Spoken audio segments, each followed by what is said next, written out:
ভোটদানের উদ্দেশ্যেই কাথির শান্তিকুঞ্জের বাড়ি থেকে বার হলেন শুভেন্দু অধিকারী।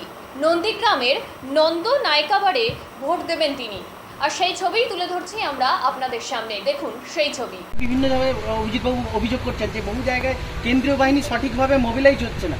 না না, ইউআরপি আপনার তমলুকে 180 আছে, ঘন্টাইতে 237 আছে। বলার সাথে সাথে মুভ করছে। যেটুকু গ্যাপ ছিল, ধরুন বিএসএফ সিআরপিএফের গ্যাপ ছিল সমন্বয়, এগুলো আমরা কথা বলেছি, ওডিজি সাহেবের সঙ্গে কথা বলেছি, তারা মিটে গেছে, পরপর সলভ করছে। সকাল থেকে এখনো পর্যন্ত বুথগুলোতে গন্ডগোল না হলেও বুথে যারা ভোটার আসছে বিভিন্ন গন্ডগোল করতে পারছে না। তার কারণ হচ্ছে আপনার এই যে 8টা এতে প্রায় 15,000 বুথে ভোট হচ্ছে। প্রথমে 474টাতে ক্যামেরা অফ ছিল, আমরা গুতো দেওয়ার পরে ওটা সংখ্যাটা এখন 200তে নেমে এসেছে। আমরা তো ক্যামেরাও মনিটরিং করছি, কোথায় ক্যামেরা অফ আছে অফ আছে। একইভাবে পটাশপুরেও ভোটারদেরকে কিছু করতে পারছি না, পটাশপুরে কোথাও প্রবলেম নেই, খেজুরি 166 নম্বর বুথ, সেখানে প্রবলেম নেই। ইভিএম এবং ক্যামেরা খারাপ। সব বিজেপি এজেন্ট আছে, মথুরাতে সব বিজেপি এজেন্ট আছে।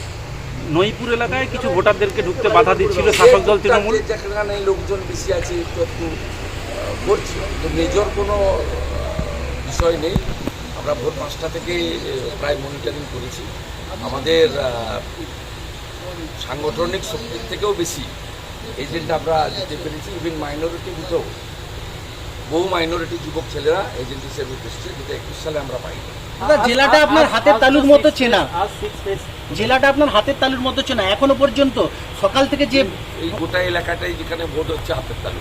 তো এমন দেখছেন এখন অবধি যা পরিস্থিতি, এখন অবধি সমস্ত খবরটা তো আপনার কাছে আসছে।